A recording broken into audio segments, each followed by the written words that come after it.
अध्याय 1। प्लेबॉय, दफा हो जाओ। सुयू को सबसे ज्यादा पसंद आने वाले सोफे पर दो लोग थे। पुरुष ने महिला को अपनी बाहों में पकड़ रखा था जब तक कि दुनिया घूम नहीं गई, चांद और तारे धुंधले हो गए। सुयू दरवाजे पर खड़ी थी। उसे समझ नहीं आ रहा था कि उसे खुद को कैसे व्यक्त करना चाहिए, गुस्सा या दुख, या दोनों। सुयू के विश्वविद्यालय में प्रवेश करने के पहले वर्ष में उसकी माँ ने उसे एक वाक्य सुनाया, पति की तलाश करने वाली महिलाएं निश्चित रूप से किसी ऐसे व्यक्ति की तलाश नहीं करती जो बहुत सुंदर और अमीर हो। ऐसे चमकदार आदमी को हाथ में पकड़ना आसान नहीं होता। दुर्भाग्य से यह कहने के बाद श्रीमती सु ने अपने सामने की महान दीवार को लात मारकर गिरा दिया, मेज पर थप्पड़ मारा और कहा, मैं अंदर नहीं जाना चाहती। वक्ता बहुत गंभीर नहीं है, श्रोता तो और भी उदासीन है। अब पीछे मुड़कर सोचते हुए सुयू मदद नहीं कर सकती थी, लेकिन यह स्वीकार कर सकती थी कि सुपरिवार की महारानी विधवा ने सुनहरे शब्द कहे थे, अच्छे दिखने वाले और अच्छी पारिवारिक पृष्ठभूमि वाले पुरुष वास्तव में बेकार होते हैं। सुयू हमेशा सोचती थी कि जीवन में 3 सबसे घृणित चीजें हैं। पहली यह कि किसी का नाम एक सुनहरे पट्टिका पर लिखा हो, फिर पता चले कि यह उसका नाम नहीं है। दूसरी बात शादी की रात, दुल्हन मैं नहीं हूँ। तीसरा है विदेशी धरती पर एक पुराने दोस्त से मिलना। दुर्भाग्य से इस पुराने दोस्त के मेरे साथ संबंध अच्छे नहीं हैं। तो नाच का एक सुंदर प्रेमी है और उसका परिवार भी अच्छा है। विश्वविद्यालय से स्नातक होने के बाद टोनहाक नौकरी की तलाश में शहर बी में रहने लगी। उसका प्रेमी पारिवारिक कंपनी में काम करने चला गया। उसके बाद दोनों ने एक घर खरीदा, बसने और जीवनयापन करने की तैयारी की। दुर्भाग्य से इस समय कमरे में एक और महिला थी और जिस जगह यह महिला बैठी थी वह उसके मंगेतर की गोद में थी। एक शाम उसका प्रोजेक्ट चोरी हो गया और उसका मंगेतर भी चोरी हो गया। इतना ही नहीं, वह महिला बचपन से ही उसकी प्रतिस्पर्धी थी। सुयू ने सोचा कि उसकी किस्मत वास्तव में उसके नाम के विपरीत थी। कुत्ते के खून एक से भरे सभी प्रकार के कप और कटोरे उसकी आंखों के सामने प्रदर्शित किए गए थे। कुत्ते का खून, जिसका इस्तेमाल अक्सर बुरी आत्माओं को भगाने के लिए किया जाता है, अब चीनी युवाओं के बीच एक गाली बन गया है, जो अक्सर उपन्यासों और जीवन में दिखाई देने वाली रूढ़िवादी स्थितियों को संदर्भित करता है। सुयू, जब उसने सुयू को दरवाजे पर देखा तो झुआंग वेई के चेहरे के हाव भाव बदल गए।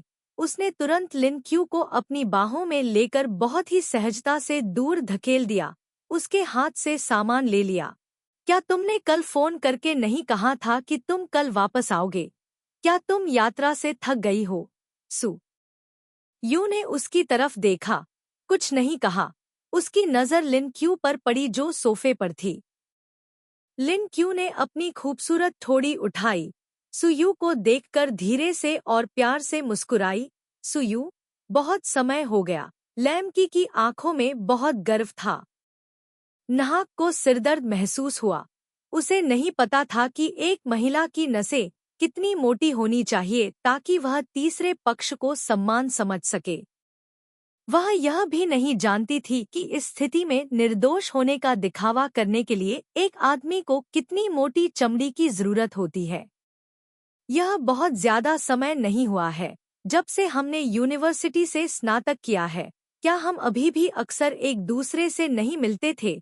सुयू भी मुस्कुराया, कप उठाया, पानी डाला और धीरे धीरे पीने लगा, जैसे कि उसने ट्रांगवे की बढ़ती असहज अभिव्यक्ति को नहीं देखा। तुम कहाँ काम कर रहे हो?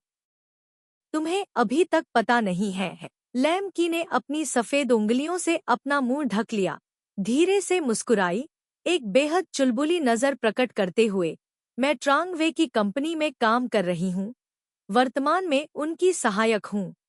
टोनहाक ने यह सुना और मुस्कुराई, मुड़ी और अपने सामान से साबुत बीन कॉफी का एक डिब्बा निकाला और ट्रांगवे को थमा दिया।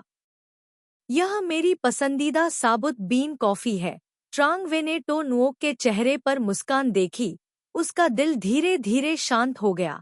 अधिक से अधिक यह सिर्फ एक महिला के साथ खिलवाड़ था।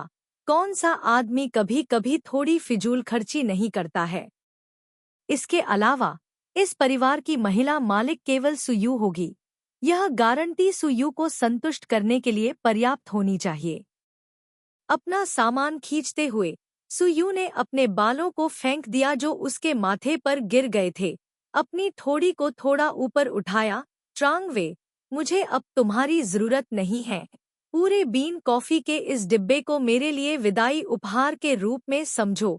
बोलने के बाद उसने ट्रांग वे को देखा, फिर लैम क्या को।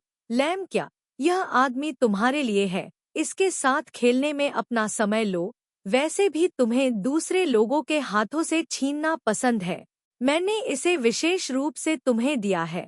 यह कहने के बाद उसने पीछे मुड़कर देखे बिना अपना सामान दरवाजे से बाहर खींच लिया। उसकी किस्मत अच्छी थी कि उसके बैंक कार्ड और निजी दस्तावेज उसके सामान में थे, इसलिए उसे बाहर जाना बहुत शर्मनाक नहीं लगा। सुयू, ट्रांग वे ने वास्तव में सुयू से ऐसा करने की उम्मीद नहीं की थी, इसलिए वह जल्दी से दरवाजे की ओर भागा और उसका हाथ वापस खींच लिया। वह महिला और मैं बस खेल रहे थे, इसे गंभीरता से मत लो। एक दूसरे को गले लगाने और चूमने, एक दूसरे से चिपके रहने की हद तक खेल रहे थे, तो नाक ने ट्रांग वे का हाथ झटक दिया और मन ही मन मंद मंद मुस्कुराया। उस दिन यूनिवर्सिटी ए में ट्रांग वे द्वारा उसका पीछा करने की कहानी पूरे स्कूल में मशहूर हो गई थी। वह इस अमीर दूसरी पीढ़ी के लड़के को उन अमीर बच्चों से अलग मानती थी जो सिर्फ एक बदचलन जिंदगी जीना जानते थे। अब पीछे मुड़कर देखने पर ऐसा लगता है कि वह उन लोगों से अलग नहीं है जो अपने परिवार के सदस्यों की छाया में छिपते हैं और महिलाओं को उनके साथ खेलने के लिए पसंद करते हैं। अगर कुछ अलग है तो वह उसकी आंखें हैं। तब उसकी आंखें अंधी थीं, लेकिन अब उसकी आंखें बेहद साफ है। अमीर दूसरी पीढ़ी, अमीर बच्चों की दूसरी पीढ़ी। ट्रांग वे जानती थी कि तो नुओक नाराज थी। यह देखकर कि दूसरे पक्ष ने उसका चेहरा नहीं देखा, उसकी अभिव्यक्ति भी शर्मिंदा हो गई। क्या आप नाराज नहीं हो सकते?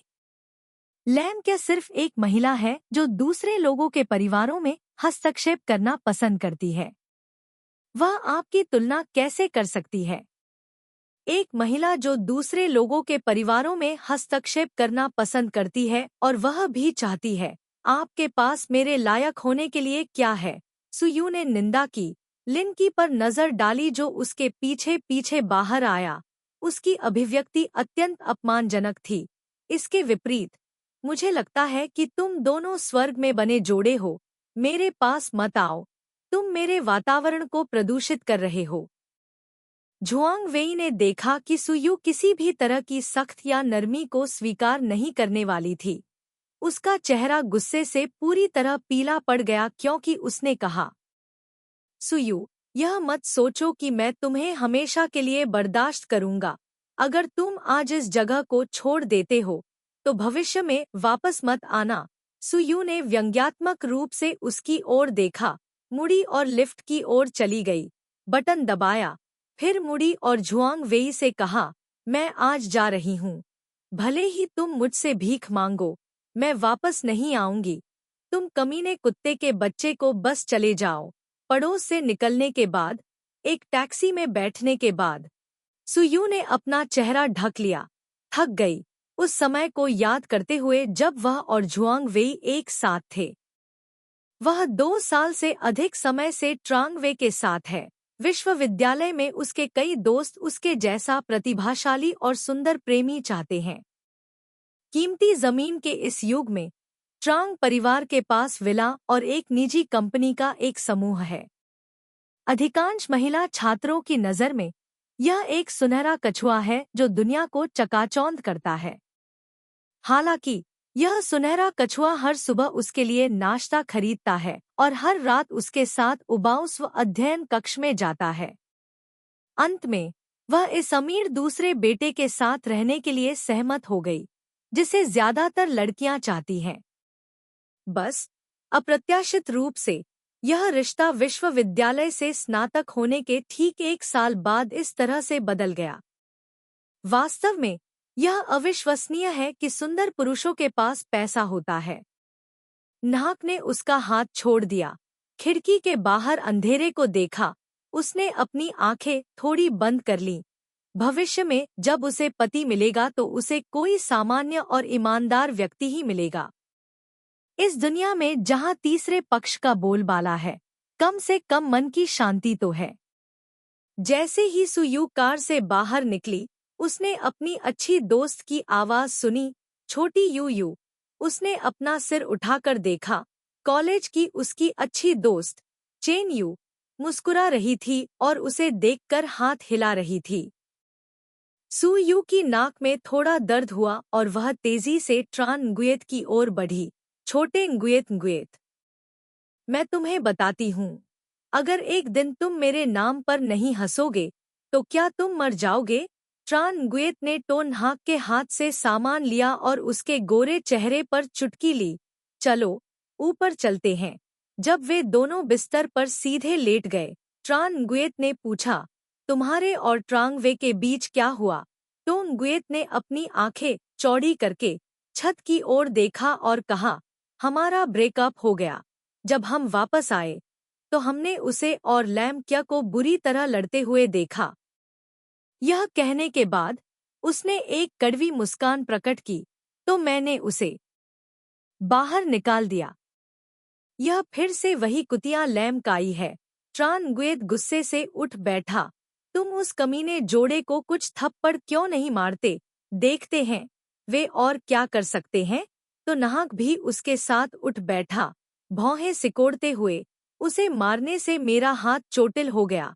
अभी संबंध तोड़ लेना शादी करके फिर तलाक लेने से बेहतर है। उसने अपने दाहिने हाथ की ओर देखा, अपनी उंगली में सगाई की अंगूठी देखी और उसे आसानी से निकाल लिया। आपको क्या लगता है कि यह अंगूठी कितने में बिक सकती है? ध्यानपूर्वक अध्ययन करने के बाद ट्रान nguyen इस निष्कर्ष पर पहुंची, मुझे लगता है कि इस पर लगा हीरा छोटा नहीं है, यह बेशकीमती होगा।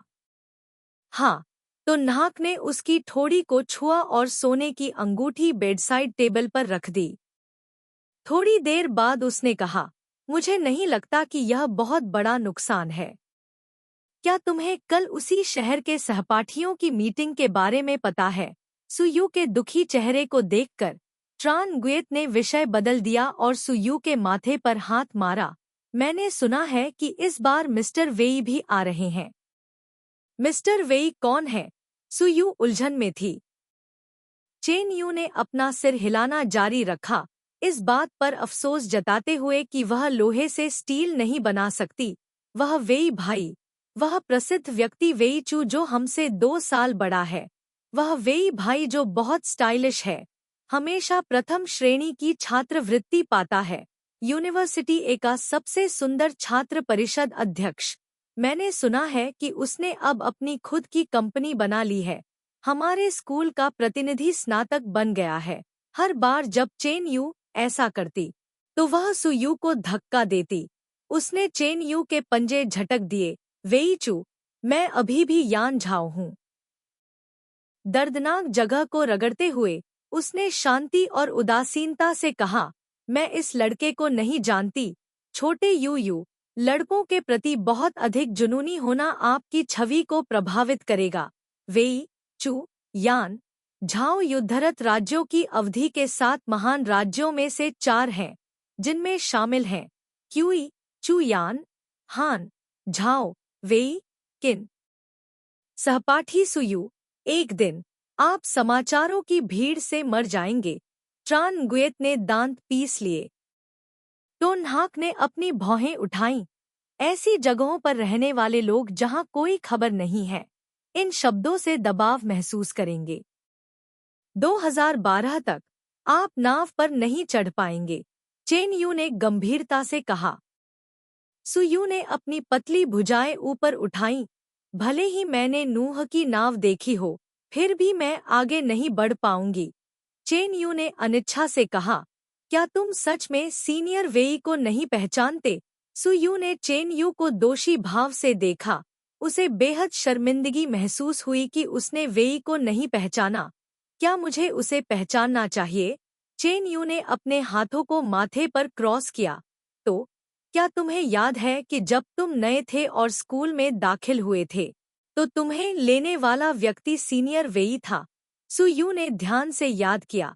मुझे केवल इतना याद है कि एक पुरुष छात्र मुझे लेने आया था, लेकिन वह आधे रास्ते से ही चला गया, जिससे मुझे लड़कियों के छात्रावास की तलाश में आधा दिन बिताना पड़ा।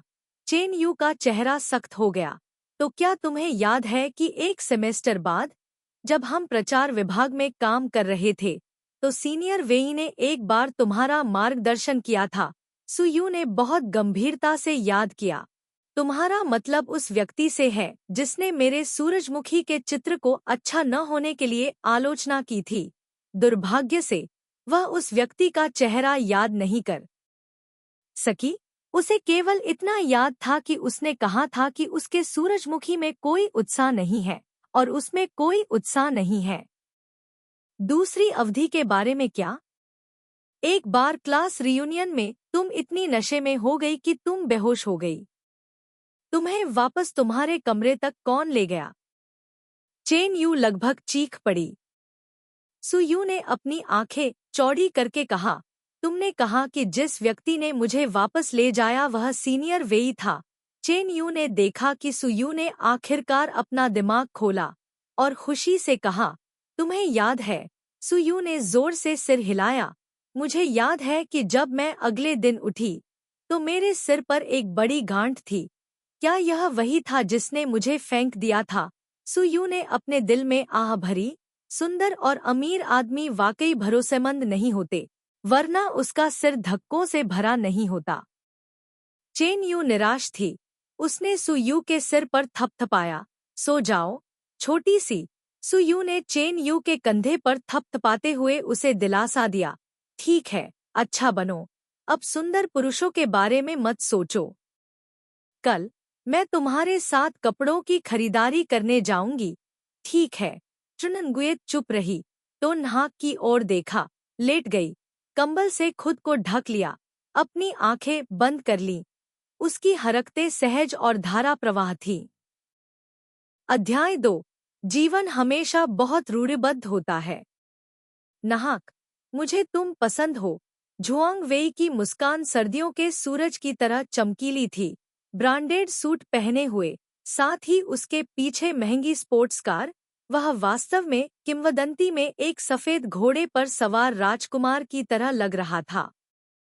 दुर्भाग्य से जिस आदमी ने BMW कार का दरवाजा खोला, वह सफेद घोड़े पर सवार राजकुमार हो सकता है, या वह एक बदमाश भी हो सकता है। सु यू ने इस व्यक्ति को देखा, मन ही मन कोसते हुए। सपने में भी ऐसा लग रहा था कि झुआंग वेई अभी भी पहले की तरह ही स्मार्ट कपड़े पहने हुए थे। सहपाठी सु यू, अगर तुम बिस्तर से नहीं उठोगी तो नाश्ता मत करो। आई यू उठकर बैठ गई। चेन यू को देखा जो सैंडविच को कुतर रही थी, और अपने गंदे बालों को खरोंचते हुए, तुम खाओ, मैं नहीं खाना चाहती। अय्या, क्या तुम टूटे हुए दिल की वजह से भूख हड़ताल पर जाने की तैयारी कर रही हो? चेन यूए walked to the edge of the bed, sat down, and said with great admiration, I say, little Yue, your face is not bad. Your skin is soft and supple. How did you let that demon Lin Kui dig into the corner of the wall? After taking out her clothes from the luggage and changing, Su Yue opened her mouth and said, this wall of mine can't block Hong Xing who wants to climb over Zhuang Wei's wall. There's no other way. Chen Yue shook her head and sighed, girl, if Zhuang Wei heard these words from you, he would be so angry that he would vomit blood. Su Yue's hand that was packing her luggage paused for a moment, and she took out the photo frame inside, on which was a photo of her and Zhuang Wei smiling brightly. She had never expected that this day would come. Seeing Su Yue staring at the photo in a daze, Chen Yue bit her lip and said nothing. Su Yue's slender fingertips poked at Zhuang Wei's face in the photo, turned around and threw the entire photo frame into the trash can, and found the dishwashing liquid. चेहरे पर मुस्कान लाते हुए कहा, छोटे गुएत, चाचा और चाची तुम्हारे साथ बहुत अच्छे हैं। तुम यहाँ काम करने के लिए रहते हो और वे तुम्हें घर खरीदने के लिए पैसे भी देते हैं। यह वास्तव में लोगों को ईर्ष्यालु बनाता है। ठीक है, तो तुम मेरे साथ यहाँ रहो। सुयू को सामान से कपड़े अलमारी में रखने में मदद करते हुए चेन यू ने पूछा, ठीक है, क्या तुम आज काम पर जा रही हो? सुयू ने सामान से चीजें निकाली। मैंने पहले ही अपना त्यागपत्र सौंप दिया है।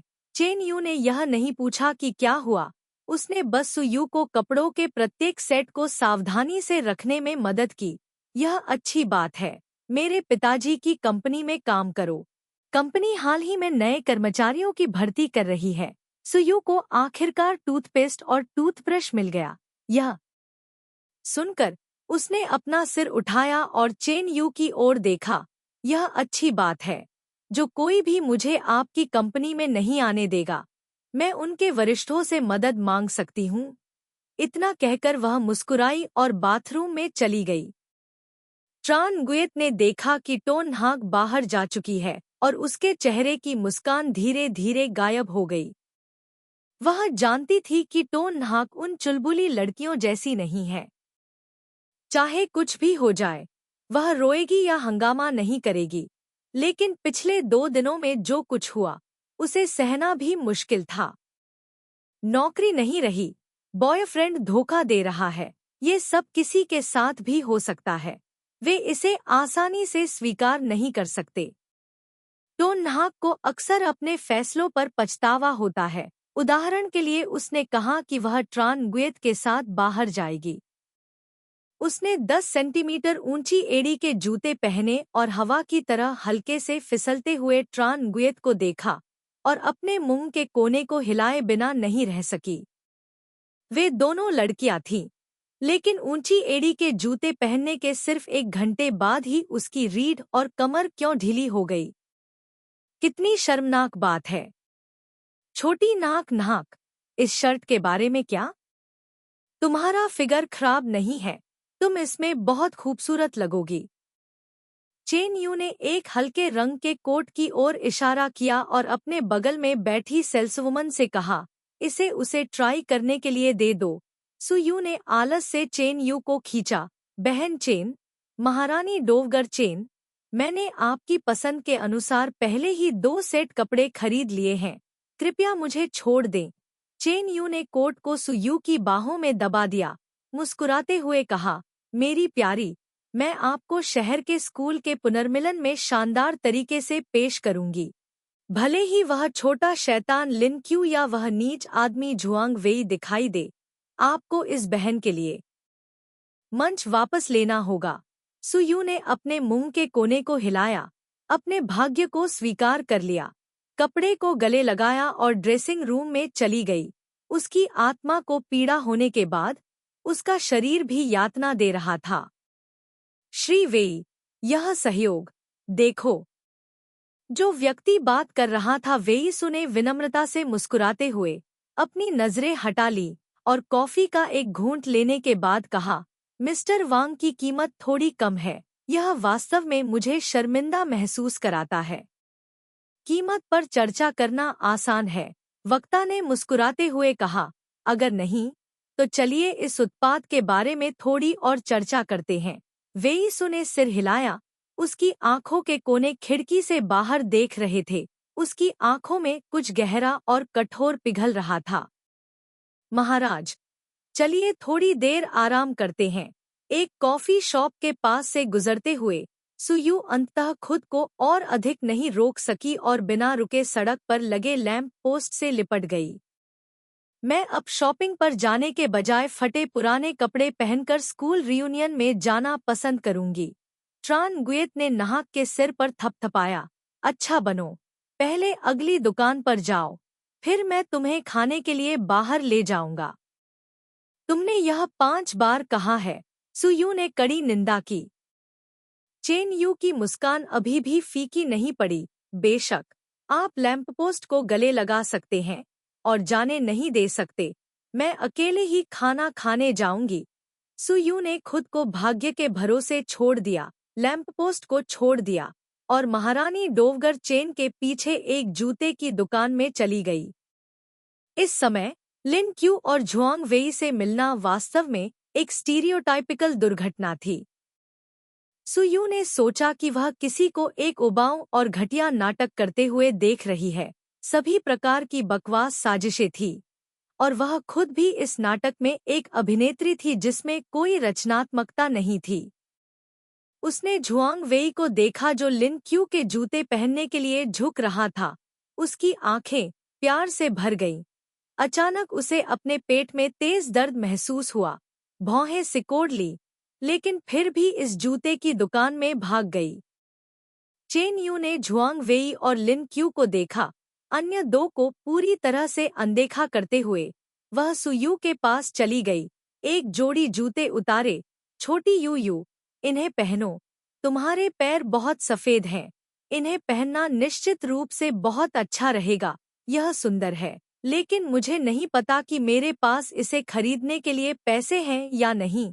लैम क्या ने टोन हाक को तिरस्कार से देखा। 1 महीने की तनख्वाह सिर्फ कुछ हजार होती है। तुम्हें बचत करना सीखना चाहिए, नहीं तो शादी के समय दहेज नहीं मिलेगा। चेन यू और सुयू ने एक साथ अपने माथे पकड़े।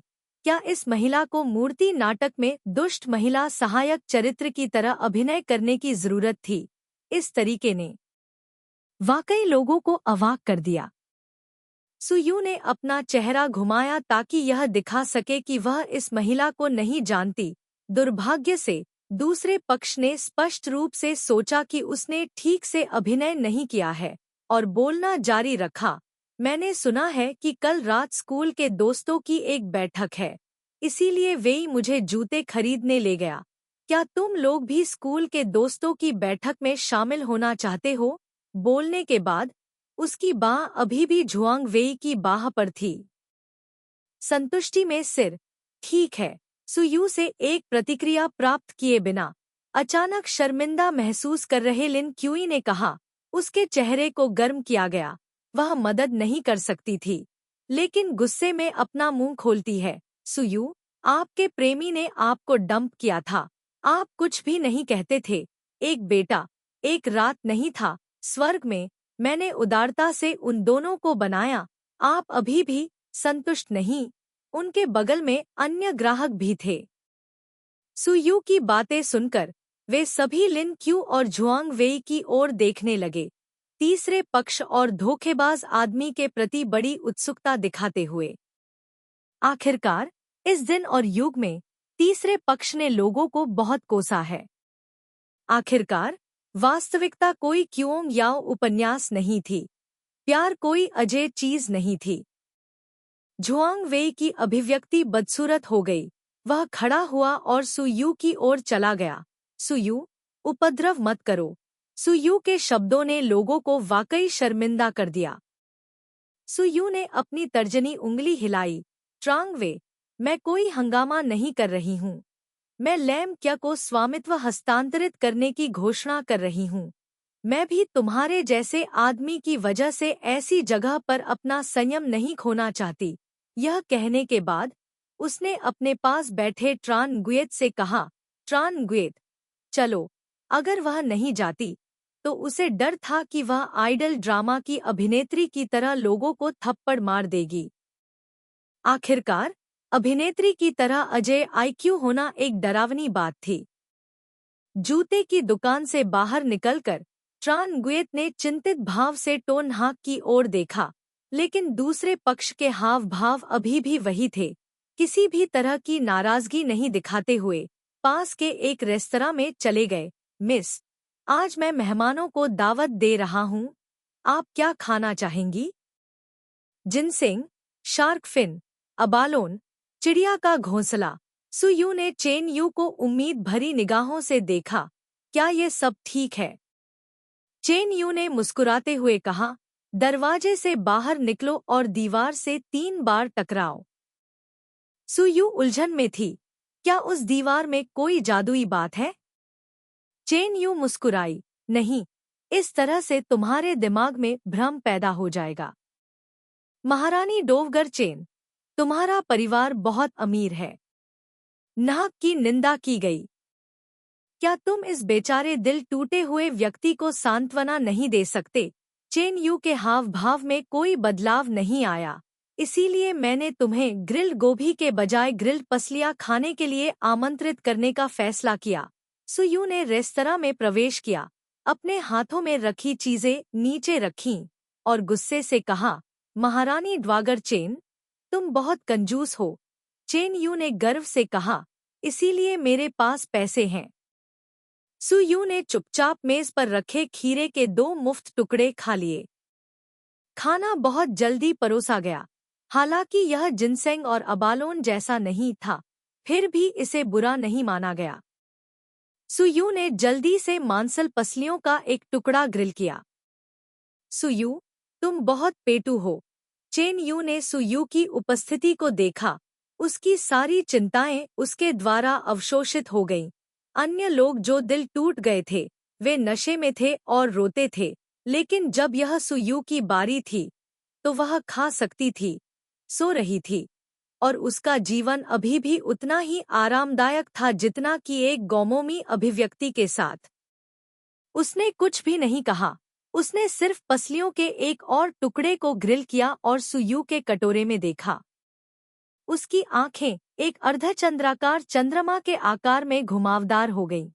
अगर वह चिंतित नहीं थी, तो चेन यू उसके साथ जाने के लिए एक दिन के लिए कैसे पूछ सकता है? वह कैसे कोशिश कर सकता है? वह चाहता था कि वह उसके घर पर रहे। ऐसा दोस्त पाना सुयू के लिए सौभाग्य की बात थी। मिस्टर वेई, देर हो रही है। पास में एक रेस्टोरेंट है। क्या आप लंच करने जाना चाहेंगे? ड्राइवर ने चिंता से पूछा। वेईसु ने अपना सिर हिलाया, खिड़की ऊपर की और कहा, पहले कंपनी में वापस चलते हैं। ड्राइवर ने सिर हिलाया, कार घुमाई और ट्रैफिक की लंबी लाइन में घुस गया। अध्याय 3, स्कूल के दोस्तों की बैठक। आज मौसम इतना अच्छा था कि सुयू स्कूल के दोस्तों की बैठक में न जाने का बहाना ढूंढना चाहती थी, लेकिन वह ऐसा नहीं कर सकी। उसे एक भयानक एहसास हो रहा था कि यह कमीना जोड़ा लिन क्यू और झुआंग वेई निश्चित रूप से दिखाई देगा। जब से वह छोटी थी, लिन क्यू को उसके साथ प्रतिस्पर्धा करना पसंद था। इस बार उसने झुआंग वेई को उससे छीन लिया था। लिन क्यू के व्यक्तित्व के साथ वह इस तरह के एक शानदार अवसर को जाने नहीं दे सकती थी। आखिरकार झुआंग वेई उन दुर्लभ लोगों में से एक था जो पैसा चाहते थे और पैसा रखते थे, प्रतिष्ठा चाहते थे और विश्वविद्यालय में प्रतिष्ठा रखते थे। सुयू को नहीं पता था कि उसके पास कौन से अच्छे गुण थे जो लिन क्यू को उसे प्रतिद्वंद्वी मानने पर मजबूर कर सकते थे। यह सिर्फ इतना था कि उसने पहले कभी लिन क्यूई के साथ ऐसा व्यवहार नहीं किया था। किसी को इस तरह से घूरना बहुत थकाऊ और बहुत शर्मनाक था। दुर्भाग्य से लिन क्यू उतना स्मार्ट और तेज नहीं था जितना वह दिखता था, और हमेशा खुशी खुशी उसके साथ प्रतिस्पर्धा करता था। एचआर विभाग से एक कॉल प्राप्त करते हुए, जिसमें कहा गया था कि उसका इस्तीफा मंजूर हो गया है, सुयू कुछ दैनिक सामान पैक करने के लिए कंपनी में भाग गया और साथ ही साथ अपने कुछ अच्छे सहयोगियों को अलविदा कहा। कार्यालय में जो लोग समझदार नहीं थे, उन्हें कैसे पता नहीं चल सकता था कि कुछ हुआ था। बस इतना ही कि उनके चेहरों पर कोई भाव नहीं दिखा। वे शांति से सुयू से विनम्र शब्द कह रहे थे, जैसे कि वे अब से संपर्क बनाए रखेंगे। सुयू बेवकूफ नहीं थी। दरवाजे से बाहर निकलते हुए हर कोई बस खाना खाने की कोशिश कर रहा था, किसी को नाराज नहीं करना चाहती थी। उसने बस सभी से कुछ विनम्र शब्द कहे और फिर अपनी चीजें उठाईं और नीचे चली गई। वैसे भी वह फिर कभी इस कंपनी में कदम नहीं रखेगी। ऐसा नहीं है कि वह इन लोगों के खिलाफ खड़े नहीं हो सकती थी या जीत नहीं सकती थी। यह सिर्फ इतना था कि उस समय वह इस्तीफा देने और ट्रांग वे की कंपनी में जाने का अवसर लेना चाहती थी। दुर्भाग्य से उसने सब कुछ अनुमान लगा लिया था, लेकिन यह अनुमान नहीं लगाया था कि ट्रांग वे का कोई अफेयर होगा। इसीलिए लोग कहते हैं, पुरुष ऐसे प्राणी होते हैं जो मरने तक नहीं जानते कि अंदर क्या है। हालांकि ये शब्द बहुत अधिक थे, वे कुछ सच्चाई के बिना नहीं थे। यू के घर चेन यू ने पहले से ही काम करने के लिए चली गई थी। उसने देखने के लिए रेफ्रिजरेटर खोला, यह खाली था, यहाँ तक कि रोटी का एक टुकड़ा भी नहीं था। सुयू ने उसके मुंह के कोने को कर दिया। वह कैसे भूल सकती थी कि चेन यू ने कभी भी पकाया नहीं था। जब वह विश्वविद्यालय में थी तो वह केवल एक ही थी जो कि उसे नहीं कर सकती थी, वह भी नहीं थी। घर पर सुयू ने एक और स्थिति जोड़ी जब एक पति की तलाश में उसे खाना पकाने में अच्छा होना पड़ा। उसने ऑनलाइन कई उपयुक्त जॉब पोस्टिंग पोस्ट की। सुयू ने अपनी आवश्यकताओं को पूरा करने वाली 2 कंपनियों को चुना, अपना बायोडाटा जमा किया और फिर नीचे खाने के लिए चली गई। एक साधारण चीनी रेस्तरां में प्रवेश करते हुए सुयू ने मेनू उठाया। यह पता चला कि केवल हलचल तली हुई गोभी पहले से ही 12 युआन प्रति भाग थी। अचानक उसने सोचा, इस दुनिया में जीवित रहना वास्तव में एक आसान बात नहीं है। खाने के बीच में उसे चेन यू का फोन आया, जिसमें कहा गया था कि स्कूल का पुनर्मिलन ताई रुई रेस्तरां में होगा। चेन यू काम के बाद सीधे वहां जाएगी। उसने सुयू को खुद जाने के लिए कहा। ताई रुई रेस्तरां शहर में सबसे महंगी जगहों में से एक है। सुयू ने वहां 2 बार कंपनी की पार्टियों में भाग लिया था। हालांकि भोजन उच्च श्रेणी का नहीं माना जाता था, लेकिन सजावट और सेवा नंबर 1 थी। धन दिखाने के अलावा इसका सबसे बड़ा प्रभाव केवल धन दिखाना था। सुयू बहुत दबाव में थी। वह जानती थी, इस स्कूल के पुनर्मिलन जैसी जगहों पर परिचित किसी भी चीज से अधिक महत्वपूर्ण है। खाने के बाद वह घर लौट आई और दोपहर का अधिकांश समय ऑनलाइन बिताया। दोपहर में सुयू ने शांति से कपड़े पहने, मेकअप किया और सीढ़ियों को पकड़ते हुए ऊंची एड़ी के जूते पहने। जब सुयू बैठक स्थल पर पहुंची तो अब न तो जल्दी थी और न ही देर। यहाँ कुछ लोग थे जो उससे परिचित थे और कुछ ऐसे भी थे जो उससे परिचित नहीं थे, लेकिन उनके कपड़े सभी सफल लोगों की तरह साफ सुथरे और सुव्यवस्थित थे। परिचित और अपरिचित दोनों लोगों का अभिवादन करने के बाद वह चाय पीने के लिए सोफे पर बैठ गई। उसके विश्वविद्यालय के सहपाठी ली जुआनरान उसके पास आए और उसके बगल में बैठ गए, सुयू को देखते हुए जैसे कि वह कुछ कहना चाहती थी लेकिन रुक गई। सुयू ने चाय की चुस्की ली, ली जुआनरान के हाव भाव देखे और मुस्कुराते हुए पूछा, जुआनरान, क्या हुआ? हालांकि वह और ली जुआनरान एक ही छात्रावास में नहीं थे, लेकिन उनका रिश्ता बहुत बुरा नहीं था। ली जुआनरान, जो हमेशा सीधी सादी रहती थी, ने यह भाव दिखाया, जिससे साबित हुआ कि वह जो कहना चाहती थी वह थोड़ा अजीब था। ली जुआनरान ने सुयू के चेहरे को देखा। उनके विभाग में सुयू को भी एक सुंदरता माना जाता था। उसने चतुराई से कहा, क्या आप हाल ही में जुआंग वेई के संपर्क में रहे हैं? जब आपके पास समय हो तो आपको उसके साथ अधिक समय बिताना चाहिए।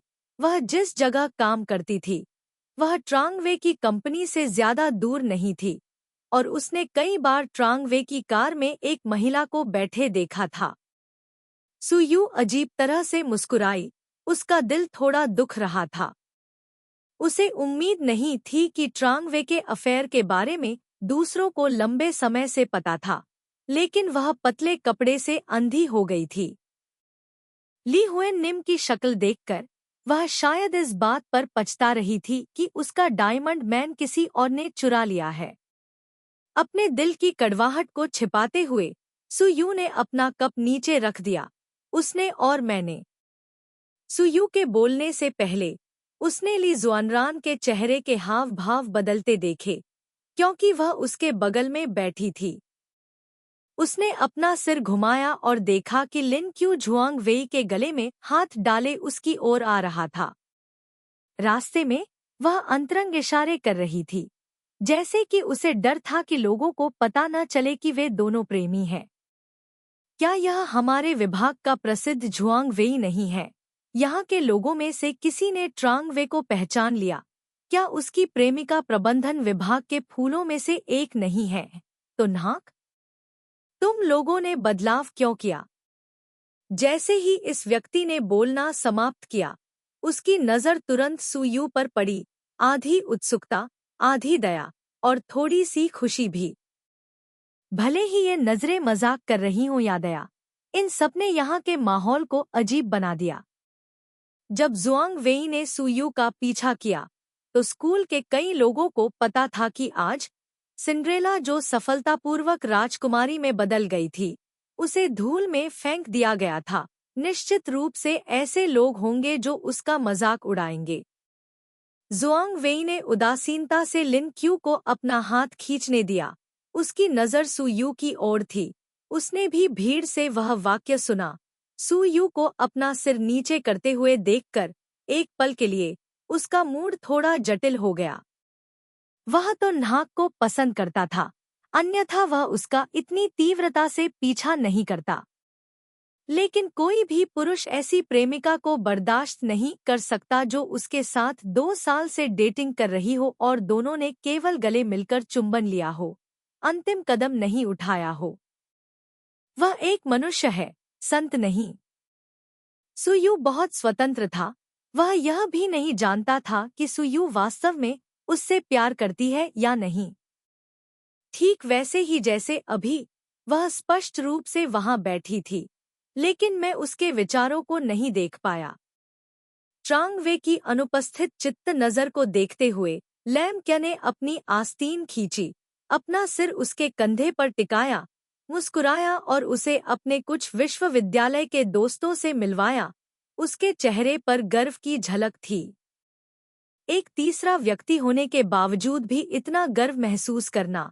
ली जुआनरान ने घृणा से भौहें सिकोड़ी। लिन क्यू के आत्मसंतुष्ट भाव को देखने की जहमत नहीं उठाई और सुयू के हाथ में एक कीनू गिरा दिया।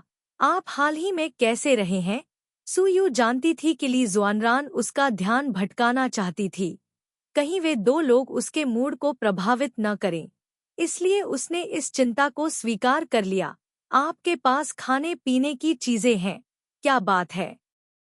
मैंने सुना है कि आपने एक विदेशी कंपनी में नौकरी कर ली है। वेतन कैसा है? और क्या हो सकता है? इन विदेशियों की सेवा करना निश्चित रूप से आसान नहीं है। अगर यह तथ्य न होता कि इन दिनों नौकरियां मिलना मुश्किल है, तो कोई भी इन डाकुओं की सेवा नहीं करना चाहेगा। ली जुआनरान ने दांत पीसते हुए कहा, बाकी किसी बात का जिक्र तो छोड़िए, एक हस्ताक्षर के लिए भी इतने दिन लगते हैं। यह वाकई इतनी कंजूसी है कि लोग नाराज हो जाते हैं। यह मेरे पिछले बॉस से बेहतर है, जो हर विभाग के मैनेजर से हर हफ्ते इस्तेमाल किए गए कागजों की मात्रा गिनवाते थे। सुयू ने ली जुआनरान के कंधे पर थपथपाया। इस दुनिया में हम कामगार हैं। हमारे पास बिल्लियों से कम खाने, कुत्तों से कम सोने और मुर्गियों से पहले उठने की भावना होनी चाहिए। ली जुआनरान ने सुयू के हाथ में छिलके वाली कीनू का आधा हिस्सा रखते हुए आह भरी। अगर मैं सीनियर वेई की तरह अपना करियर बना सकती और अपनी खुद की बॉस बन सकती, तो यह बहुत अच्छा होगा। लोगों को फिर से वेईसु की प्रशंसा करते हुए सुनकर सुयू शांत लग रही थी। उसने अपनी पलकें भी नहीं उठाई। उसने अपना मुंह खोला और कहा, तुम उससे शादी कर सकती हो और बॉस बन सकती हो। ली जुआनरान ने गहरी सांस ली। सुयू, तुम्हें पता होना चाहिए, वह सीनियर वेई है। उससे शादी करने की बात भी मत करो।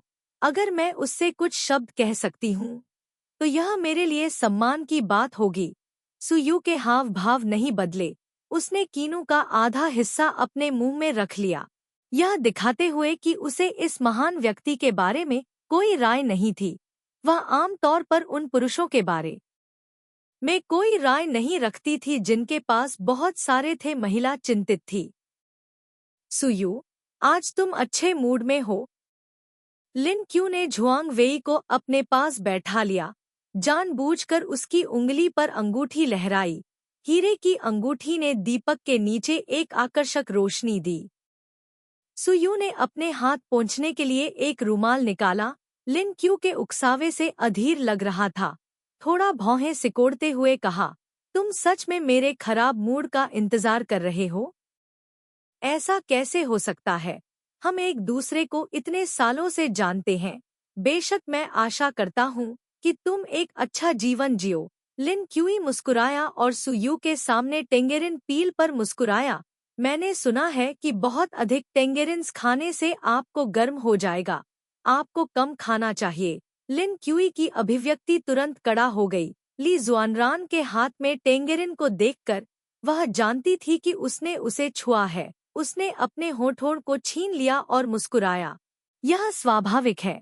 मैं हमेशा वेई के बारे में परवाह करता हूँ, इसलिए यह एक आदत है।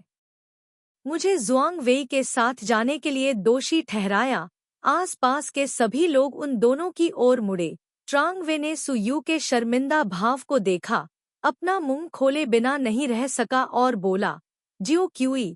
ट्रांग वे के शब्दों ने लिन क्यूई की आंखों को काला कर दिया। तुरंत सुयुई का हाथ फिर से पकड़ लिया। सुयुई, मुझे ट्रांग वे पसंद है। क्या तुम दोनों का ब्रेकअप नहीं हुआ था? तुम अभी भी मुझसे नाराज क्यों हो? सुयुई को देखने वाले सभी लोगों की आंखों में तुरंत थोड़ी दिलचस्पी आ गई। ली हुएन निम उसके बगल में बैठी थी। इस दृश्य को देखती हुई आहें भरने से खुद को रोक नहीं पाई। यह दुनिया वास्तव में अजय है। वास्तव में नहीं जानती कि यह लिन क्यूई लड़की कितनी मूर्ख होगी जो ये शब्द कह सकती है। सुयुई, क्या तुमने नहीं कहा था कि तुम गेट पर मेरा इंतजार करोगी? मेरे अंदर आने के बाद भी तुम यहाँ क्यों हो? एक धीमी, मधुर, मर्दाना आवाज गूंजी और तुरंत एक हाथ ने सुयू के हाथ को पकड़ लिया। चुपचाप लिन क्यू के हाथ को अलग कर दिया। जो कमरा शोर से भरा था, वह अचानक मौत जैसा सन्नाटा हो गया। अध्याय 4। सहपाठी सु बहुत शांत थी। इस समय जब सब कुछ शांत था, सुयू ने अपनी कलाई पकड़े हुए आदमी को देखकर अचंभित रह गई। यह व्यक्ति 1.8 मीटर से अधिक लंबा लग रहा था। एक मजबूत शरीर, अच्छी तरह से आनुपातिक विशेषताएं और सुंदर चेहरा। दुर्भाग्य से आप उसे कैसे भी देखें, उसकी आंखों से एक फ्लर्ट का एहसास होता था। उसने जो पश्चिमी कपड़े पहने थे, वे उसके सौंदर्य बोध में बहुत अच्छे लग रहे थे और निश्चित रूप से बहुत अधिक मूल्य के नहीं थे। कम से कम वे उस तरह के 3 पीस सूट नहीं थे जिनकी कीमत फुटपाथ पर बिकने वाले 100 युआन में होती है। यह एक प्रतिभाशाली और अच्छे दिखने वाला आदमी था। 3 सेकंड सोचने के बाद सुयू ने शांति से उसके संदिग्ध टोफू खाने वाले पंजों को दबाया। उसने जल्दी से खांसते हुए कहा, तुम भाई वेई। ली हुएन निम ने हैरानी से टोनहाक के बगल में खड़े वेई सो को देखा, फिर आसपास के सभी लोगों के स्तब्ध भावों को देखा। टोनहाक ने मिस्टर वेई के साथ कब से घूमना शुरू कर दिया? नहीं, श्री वेई का सौंदर्य बोध इतनी बुरी तरह कब गिर गया? सुयू पर ध्यान देने की बात तो दूर, वह मंच पर आने के लिए इतने पुराने ढंग का इस्तेमाल कैसे कर सकती थी? ली जुआनरान ने लापरवाही से अपने बगल में रखी एक कीनू उठाई और शांति से उसे छीला। यह दुनिया बहुत जल्दी बदल गई। वह पहले से ही बूढ़ी थी। जब झुआंग वेई ने वेई सू को सुयू का हाथ पकड़े देखा, तो उसके हाव भाव बदल गए। वह वेई सू को जानता था। जब वह पहली बार स्कूल में दाखिल हुआ, तो वेई सू छात्र संघ की अध्यक्ष थी। उस समय वेई सू पहले से ही एक प्रसिद्ध व्यक्ति थी। बाद में जब वेई सू ने स्नातक किया, तो वह छात्र संघ का अध्यक्ष बन गया। लेकिन अभी भी काफी लोग थे जो वेईसू का उल्लेख करते थे। पुरुष छात्रों के लिए वेईसू उनकी प्रशंसा और ईर्ष्या की वस्तु थी, लेकिन उनके दिल में झुआंग वेई वेईसू को पसंद नहीं करते थे।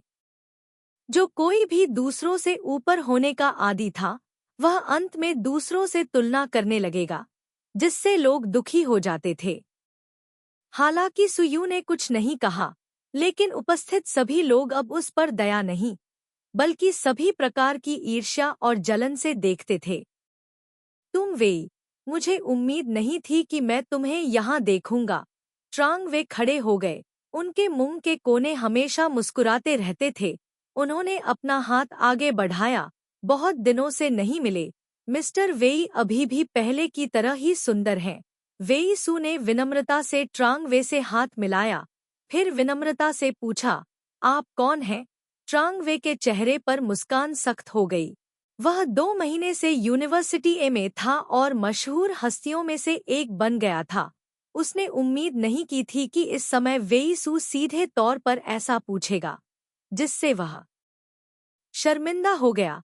मिस्टर वेई अब व्यापार जगत में एक अभिजात वर्ग है। उनके लिए मुझे न पहचानना सामान्य बात है। मुझे अपना परिचय देने की अनुमति दें।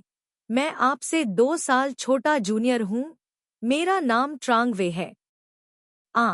तो आप वही जूनियर ट्रांग हैं। वेईसू ने झुआंग वेई का हाथ छोड़ दिया और तुरंत अपना सिर नीचे करके सुयू को देखा। क्या तुम कुछ पीना चाहती हो?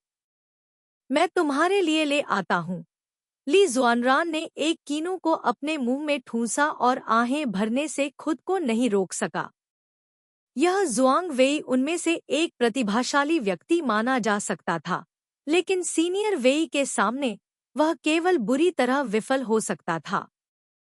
लिन क्यू के बदसूरत चेहरे को देखते हुए ली जुआनरान ने हल्के से मुस्कुराया। कितनी बेवकूफ औरत है, पुरुषों के साथ अपना चेहरा बना रही है। यह नहीं जानती कि उसने अभी अभी हंगामा किया है और अपना सारा सम्मान खो दिया है। इस मैच में लैम क्या और ट्रांग वे दोनों शर्मनाक तरीके से हार गए। उसने फिर से सुयू के शांत भाव को देखा, आह भरी और अपना सिर हिलाया। वह कभी भी पुरुषों से निपटने की सुयू की क्षमता पर भरोसा नहीं कर सकती थी, भले ही सुयू के बगल में खड़ा व्यक्ति अभी भाई वेई हो। सुयू की अभिव्यक्ति अभी भी शांत होगी। सटीक रूप से यह एक स्तब्ध अभिव्यक्ति होनी चाहिए। वह लड़की जो अच्छी किस्मत रखती है, लेकिन उसका आनंद लेना नहीं जानती। ली जुआनरान ने नाराजगी से कीनू का एक टुकड़ा खा लिया।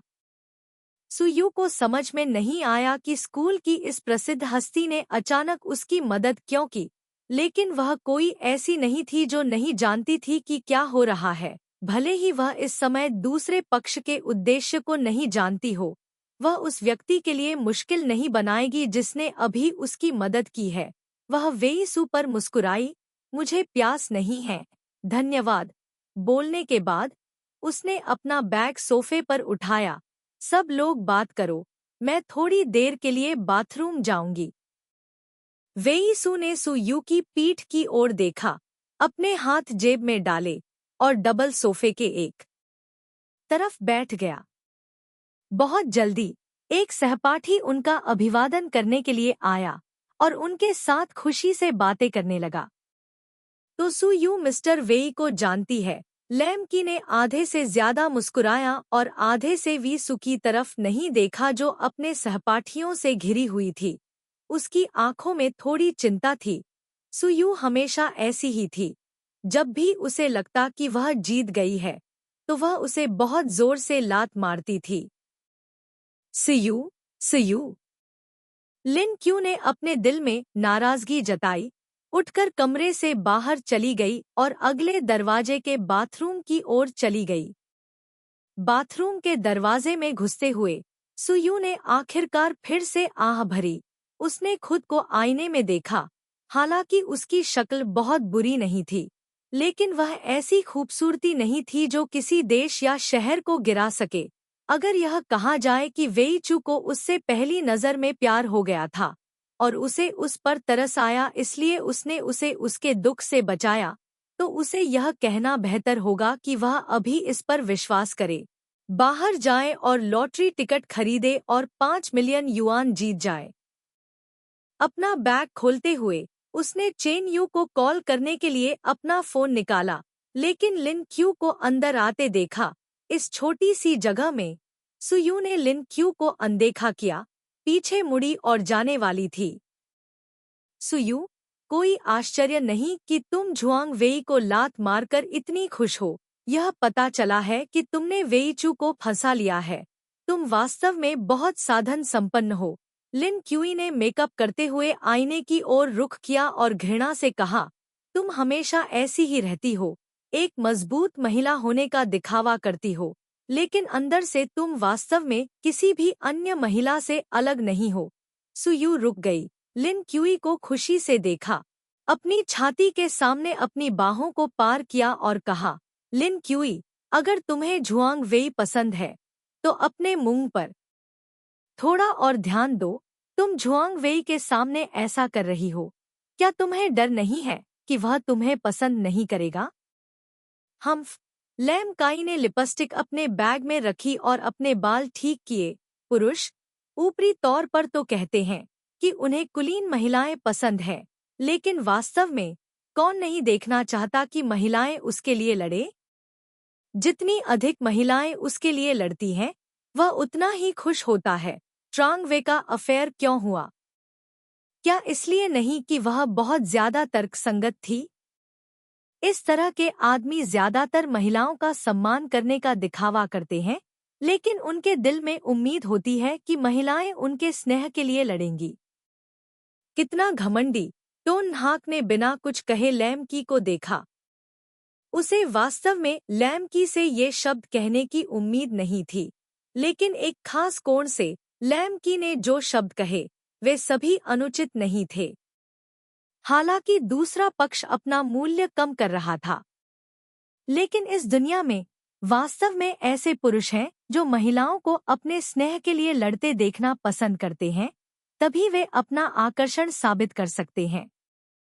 यह देखकर कि सुयू ने कुछ नहीं कहा, लिन क्यू ने व्यंग्य किया, यह कैसे है? तुम समझते हो कि तुम हार गए हो? सुयू ने उसे घूर कर देखा। मैं ऐसे व्यर्थ आदमी के लिए तुमसे क्यों लड़ूं? लिन क्यू के चेहरे पर मुस्कान सख्त हो गई। मेरे पास करने के लिए बहुत सारे काम हैं। मैं बिना किसी कारण के एक बेकार आदमी के लिए अपना सम्मान क्यों खोऊं? सुयू ने मुस्कुराते हुए कहा, मुझे आपको धन्यवाद देना चाहिए। कम से कम मुझे जुआंग वेई से शादी करने तक इंतजार नहीं करना पड़ेगा, ताकि पता चल सके कि वह किस तरह का व्यक्ति है। आप धीरे धीरे अपना मेकअप करें, मैं पहले बाहर जाऊंगी। लिन क्यू ने पीछा किया, लेकिन वेई शी को कुछ ही दूरी पर खड़ा देखा। जैसे उसने सुयू को शौचालय से बाहर आते देखा हो, वह तुरंत चला गया और कुछ फुसफुसाया।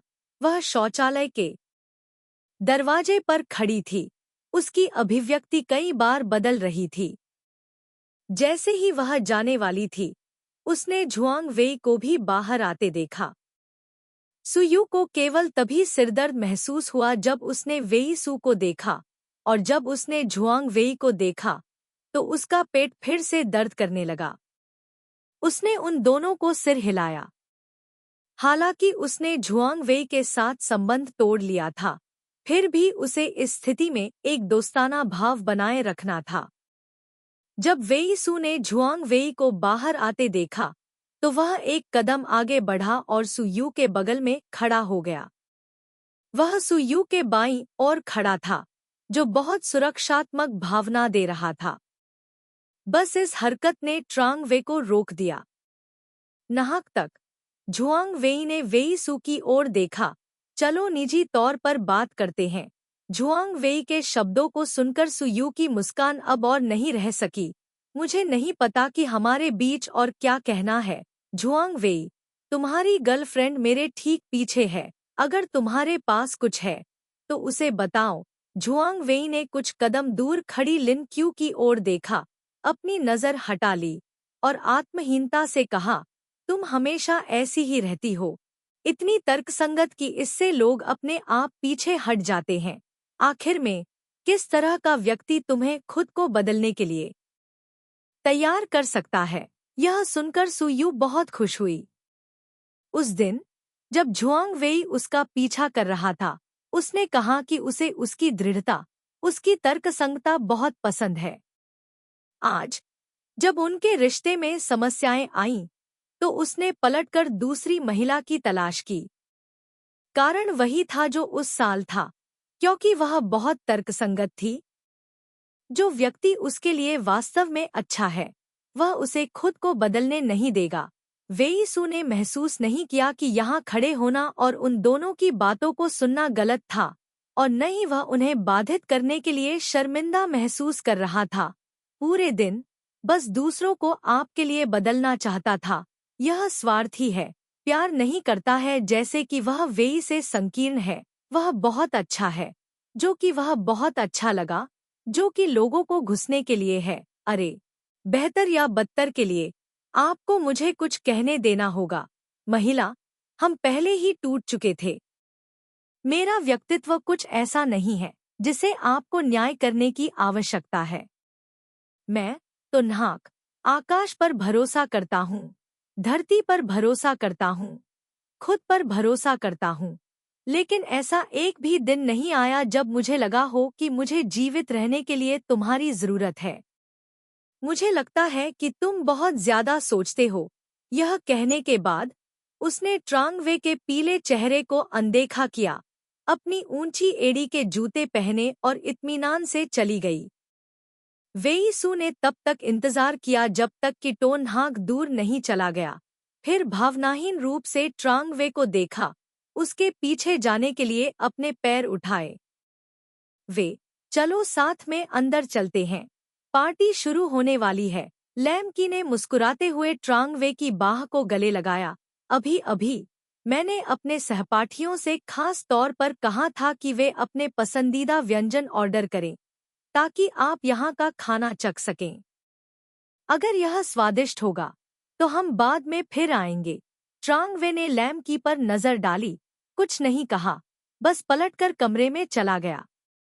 वह लैम क्या को यह बताने में बहुत आलसी था कि यह जगह अच्छी जगह नहीं है। अगर यह सुयू होता तो वह ऐसा बिल्कुल नहीं कहता। सुयू के बारे में सोचते हुए उसका चेहरा भद्दा हो गया। लिन क्यू को झुआंग वेई की अभिव्यक्ति दिखाई नहीं दे रही थी। वह अभी भी अपना सिर उसके कंधे पर टिकाए हुए था, केवल बैग पकड़े हुए हाथ को कसकर जकड़ा हुआ था। जब कमरे में प्रवेश करने वाला था तो सुयू ने धीमी आवाज में वेई सू को धन्यवाद दिया। भाई वेई, आज मेरी मदद करने के लिए धन्यवाद। वेई सू ने गर्मजोशी से मुस्कुराते हुए कहा, कोई जरूरत नहीं, मैं आपका जूनियर हूँ, मुझे यही करना चाहिए। सुयू ने चुपचाप दरवाजा खोला। कमरे में 1 दर्जन या उससे अधिक साफ सुथरे कपड़े पहने पुरुषों और महिलाओं को देखा, फिर अपने पीछे झुआंग वेई और लिन क्यू को देखने के लिए अपना सिर घुमाया। क्या यह हो सकता है कि सीनियर वेई की नज़र में ये लोग मूली थे? इस समय सुयू को विशेष रूप से अर्थहीन भ्रम था। उसने महसूस किया कि दबाव कई गुना बढ़ गया है। अध्याय 5, स्वाद। सुयू ने कमरे में प्रवेश करने के बाद पाया कि छोटी लड़की ट्रान गुएत कोने में बैठी थी, तरबूज के बीज चबा रही थी। अपने बगल में बैठे एक पुरुष सहपाठी के साथ उत्साहपूर्वक बातें कर रही थी। जब वह कमरे में दाखिल हुई तब भी उसने उसे नहीं देखा। ट्रान गुएत के बगल में बैठकर सुयू ने इस पुरुष सहपाठी का ध्यानपूर्वक मूल्यांकन किया। चाहे वह उसे कैसे भी देखे, वह परिचित लग रहा था। लेकिन उस समय मुझे याद नहीं आ रहा था कि वह व्यक्ति कौन था। आह, ट्रनन गुएत, क्या यह तो नाहक नहीं है, जो कॉलेज का तुम्हारा सबसे अच्छा दोस्त है? उसने सुयू को देखते ही पहचान लिया। सुयू, बहुत समय हो गया मिलते हुए, मुझे उम्मीद नहीं थी कि तुम इस शहर में रहोगी। सुयू ने एक पल के लिए पहचाना ही नहीं कि यह लड़का कौन है, लेकिन चेन यू के रवैये को देखते हुए, चेन यू के साथ उसके अच्छे संबंध होने चाहिए, उसने भी मुस्कुरा कर सिर हिलाया। हाँ, यह सही है। मैं स्नातक होने के बाद भी काम करने के लिए यहाँ रुकी थी। मुझे उम्मीद नहीं थी कि तुम भी यहाँ रहोगी। मैंने पहले सुना था कि तुम काम करने के लिए अपने गृहनगर वापस जाना चाहती थी। तुम यहाँ क्यों रुकी? उसने सुयू को पानी का एक डिब्बा दिया। उस समय ऐसे लोग थे जिन्हें तुम्हारे फैसले पर पछतावा था। सुयू को थोड़ा आश्चर्य हुआ। उसने अपने दूसरे वर्ष से ही अपने गृहनगर लौटने के इरादे का उल्लेख किया था। अगर उसके सामने वाला व्यक्ति इस बारे में जानता था, तो यह कोई ऐसा व्यक्ति होना चाहिए जिसे वह उस वर्ष से जानती हो। तो न्हाक ने अपना सिर घुमाकर ट्रान गुयेत की ओर देखा, उससे जवाब जानना चाहा। काउन गु डोंग, तुम क्या बकवास कर रही हो? चेन यू ने सुयू के हाव भाव बदलते देखे। यह सोचकर कि सुयू झुआंग वेई के बारे में सोच रही है, उसने जल्दी से विषय बदल दिया। आप हमसे 2 साल बड़े सीनियर हैं। आप क्या जानते हैं? काओ यू टोंग को सुयू और झुआंग वेई की बात याद आ गई। उसने अपना सिर उठाकर वेई सू की ओर देखा जो कुछ कदम दूर खड़ा था, मुस्कुराया और बहुत समझदारी से बातचीत का फोकस बदल दिया। सू यू ने चेन यू और काओ यू डोंग को एक दूसरे से बात करते हुए सुना। धीरे धीरे उसे याद आया कि यह काओ यू डोंग कौन था। क्या वह उस समय उनका छात्र संघ अध्यक्ष नहीं था? अगले कार्यकाल में जिस व्यक्ति ने उसकी जगह ली, वह था ट्रांग वे। ट्रांग वे के बारे में सोचते हुए टोन न्हाक ने भौहें सिकोड़ी, पानी का डिब्बा खोलने के लिए आगे बढ़ा, लेकिन उसका हाथ कांप रहा था। मुझे तुम्हारी मदद करने दो। एक हाथ ने उसके हाथ से पानी का डिब्बा पकड़ा और एक क्लिक के साथ डिब्बा खुल गया। यह व्यक्ति सुयू के बगल में बैठ गया। फिर उसने सुविधाजनक ढंग से डिब्बे में एक स्ट्रॉ डाला और फिर उसे सुयू को थमा दिया। धन्यवाद। सुयू ने पानी की कैन ली। चेन यू के पक्ष में ले जाया गया। फिर वेई सुओ और काओ यू डोंग पर मुस्कुराया। सुयू ने चेन यू पर स्क्विंट किया, जो वह था जिसने जोर देकर कहा था कि वेई सुओ आएंगे, लेकिन अंत में यह इसलिए था कि वह काम से मुक्त था कि वह आया था। इस छोटी लड़की चेन यू के शब्दों को वास्तव में बहुत अधिक भरोसा नहीं किया जाना चाहिए। वास्तव में वे हंसना नहीं है। पूरी रात ओवरटाइम और आज दोपहर का भोजन भी नहीं खाया। चेन यू ने प्रशंसा की। भाई वी वास्तव में सहपाठी दोस्ती को महत्व देते हैं। काउनगू डोंग ने सिर हिलाया। यह सच है कि वह एक निश्चित सहपाठी को महत्व देता है। वेई सू के करीबी दोस्त के रूप में वह बहुत दयालु था और दूसरे लोगों के काम में बाधा नहीं डालता था। जब लगभग सभी लोग आ गए, तो समूह खाने के लिए 5वीं मंजिल पर गया। उस कमरे में प्रवेश किया जो आरक्षित था, और बहुत अप्रत्याशित रूप से ली जुआनरान, जो मूल रूप से सुयू के बाईं ओर बैठा था, ने अचानक एक करीबी दोस्त को देखा। फिर उस व्यक्ति के बगल में बैठने के लिए दौड़ा। 10 सेकंड बाद सुयू के बाईं ओर बैठा व्यक्ति प्रसिद्ध व्यक्ति वेई सू में बदल गया। सुयू के स्तब्ध भाव को देखते हुए वेई सू ने बहुत ही शालीनता से पूछा, क्या यह इसलिए है क्योंकि मैं आपके बगल में बैठा हूँ, जो आपको असहज करता है? सुयू ने अपने मुंह के कोने को सिकोड़ते हुए कहा, नहीं, यह मेरा सम्मान है। मेन्यू पकड़े हुए उसका हाथ सख्त हो गया। उसने अपने दांत पीसते हुए उस डिश पर एक लाइन काट दी जो उसे पसंद नहीं थी। क्या आपको अंडे के साथ तला हुआ करेला पसंद है? वेई सू ने चाय के प्याले को सुविधाजनक स्थान पर रखने में सुयू की मदद की। क्या आपको करेला पसंद नहीं है? सुयू ने ज्यादा ध्यान नहीं दिया। एक और डिश का ऑर्डर दिया और फिर मेन्यू वेई सू को थमा दिया। हालांकि उसे करेला पसंद नहीं था, फिर भी उसने ऑर्डर किया। इतने सारे लोगों के साथ कोई तो होगा जो इसे खाना पसंद करता होगा। उसने वेई सू को देखकर मुस्कुराई। समय समय पर स्वाद बदलना अच्छा होता है। वेई सू को कई मसालेदार सिचुआन व्यंजनों के नाम बताते हुए देखकर सू यू मुस्कुराई और बोली, मुझे उम्मीद नहीं थी कि आपका स्वाद मेरे जैसा ही होगा। सच में वेई सू भी थोड़ा हैरान लग रहा था। उसने मेनू अगले व्यक्ति को सौंप दिया और समझाया, मेरी दादी सिचुआन से हैं। वह मसालेदार सिचुआन भोजन बनाने में बहुत अच्छी है। सुयू की आंखें चमक उठीं। मुझे भी लगता है कि मसालेदार सिचुआन भोजन बहुत स्वादिष्ट है। वेईसू ने शैली के साथ मुस्कुराया, मैंने अपनी दादी से कुछ व्यंजन सीखे हैं। जब आपके पास समय हो तो आप मेरे द्वारा बनाए गए मसालेदार सिचुआन भोजन को आजमा सकते हैं। सुयू ने खुशी से मुस्कुराया, ठीक है, जब मुझे मौका मिलेगा तो मैं निश्चित रूप से इसे आजमाऊंगी। वेईसू खाना बनाना जानती थी, जिससे वह वाकई हैरान थी, लेकिन दूसरी पार्टी ने उसे सहजता से आमंत्रित किया। बेशक वह इतनी मूर्ख नहीं थी कि इसे गंभीरता से ले, एक महिला के रूप में। हालांकि वह बहुत स्मार्ट नहीं थी, कम से कम वह जानती थी कि व्यवहार कुशल किसे कहते हैं।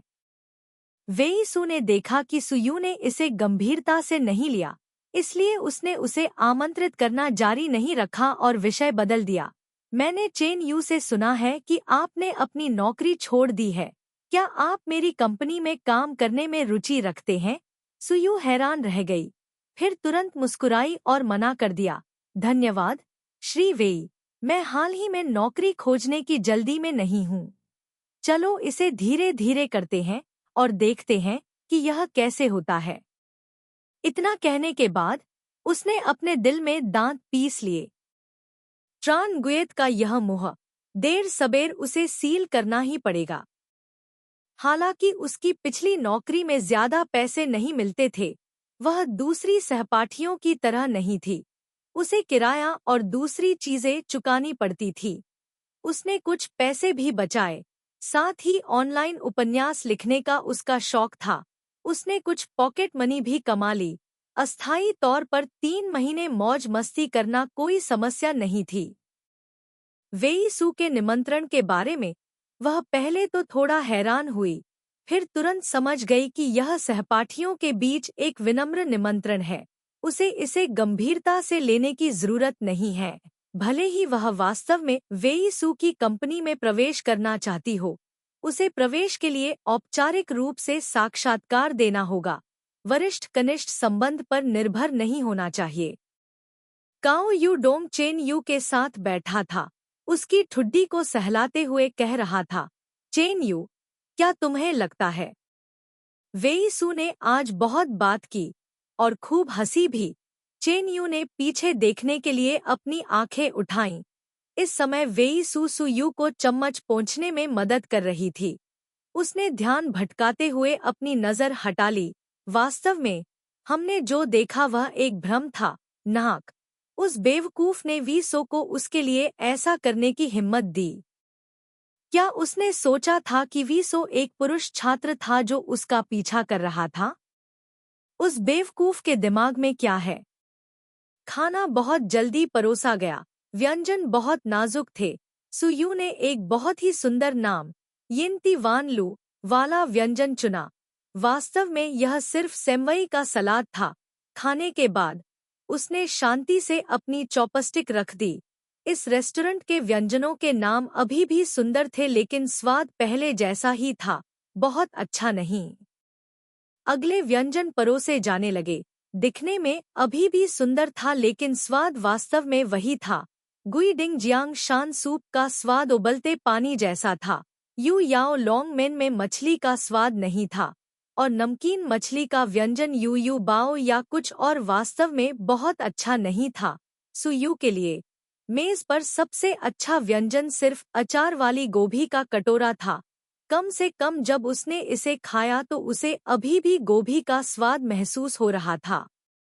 इस फीनिक्स इन द स्काई को आजमाएं, यहाँ के मशरूम भी बहुत बुरे नहीं हैं। वेईसू ने सुयू के सामने डिश को आगे बढ़ाया और बहुत गंभीरता से कहा, कम से कम जब आप इसे खाएंगे तो आप इसे मशरूम के रूप में पहचान पाएंगे। सुयू ने हंसते हुए चिकन के पेट से मशरूम को उठाने के लिए अपनी चॉपस्टिक से हाथ बढ़ाया और उसे अपने कटोरे में डाल दिया, और धीमी आवाज में कहा, क्या यह सिर्फ चिकन सूप का कटोरा नहीं है? इसे फीनिक्स इन द स्काई जैसा कुछ कहने की कोई जरूरत नहीं है। वेईसू ने अपने कटोरे में 2 चम्मच सूप डाला। इसे जल्दी से पी लो, शराब लगभग तैयार है। उसके बाद वह मुस्कुराया। भोजन के दौरान भले ही वह उसका समर्थन करे, फिर भी उसे कुछ कप शराब पीने के लिए मजबूर किया गया था। लिन क्यूई की स्मॉग अभिव्यक्ति में और मदद नहीं कर सकती थी, लेकिन उसके माथे को रगड़े समय की जांच करने के लिए अपनी जेब से अपना फोन निकाल लिया और झिझकते हुए यह सोचकर क्या उसे थोड़ा पहले घर जाना चाहिए। जब इतने सारे लोग गाने जा रहे थे तो माइक्रोफोन उसके हाथ में आने की संभावना बहुत कम थी। इसके अलावा उसका दिमाग इस समय बहुत चक्कर खा रहा था। वह क्या गा सकती थी? सुयू नशे में है, मैं उसे घर ले जाऊंगा। सब लोग जाकर गाए, हम अब और नहीं जाएंगे। इससे पहले कि सुयू मना कर पाती, वेई सू ने अपना मुंह खोल दिया। सुयू की पलकें फड़क उठीं। दूसरे भाई, तुम्हें इतना अच्छा व्यवहार नहीं करना चाहिए। क्या तुम सच में सोचते हो कि तुम इस महिला के प्रेमी हो? सुयू कांप उठी। उसका प्रेमी ऐसा चरित्र वाला है, उसे औरतें मौत की तरह नफरत करेंगी। सुयू को कांपते देख वेई सू ने अपना सिर नीचे किया और पूछा, क्या हुआ? क्या तुम्हें ठंड लग रही है? उसने सुयू के शरीर पर पहनी पोशाक को देखा, उसके लिए हवा को रोकने के लिए खड़ा हुआ और इस तरह से कहा कि मना करने की कोई गुंजाइश नहीं थी। मैं तुम्हें घर ले जाऊंगा। उपस्थित लोगों ने यह देखा और फिर से हंगामा मचाया। कुछ ने कहा कि वेईसु अपनी प्रेमिका से प्यार करता है, कुछ ने कहा कि वे सुयू की प्रशंसा करते हैं, जैसे कि वे भूल गए थे कि सुयू कभी झुआंग वेई की प्रेमिका थी। सुयू ने इन शब्दों को सच नहीं माना। वह भी इस अवसर का लाभ उठाकर जाना चाहती थी, इसलिए उसने सुविधाजनक रूप से वेईसु के साथ सहमति व्यक्त की, चाहे वेईसु उसकी सुंदरता को देखने का अवसर ले या वह जानबूझकर उसे अकेले घर ले जाकर सुविधाजनक रूप से एक सेक्स हो या कुछ और करेगा। सुयू बिल्कुल भी चिंतित नहीं थी। सबसे पहले उसे विश्वास था कि वेईसु का सौंदर्य बोध इतना कम नहीं होगा। यहाँ उससे ज्यादा सुंदर कई लोग थे। दूसरा, वेईसु इतना मूर्ख नहीं होगा कि वह उसे इतनी सारी निगाहों के सामने कुछ करने के लिए ले जाए, जब तक कि भोजन से उसका दिमाग खराब न हो जाए। तीसरा, यूनिवर्सिटी ए में तूफान मचाने वाला किरदार निश्चित रूप से उतना घिनौना नहीं था। इसलिए महिलाओं की बेहद प्रशंसा भरी निगाहों के बीच सुयू वेईसु के साथ चली गई। बेशक जुआंग वेई की बदसूरत अभिव्यक्ति को नहीं देखा,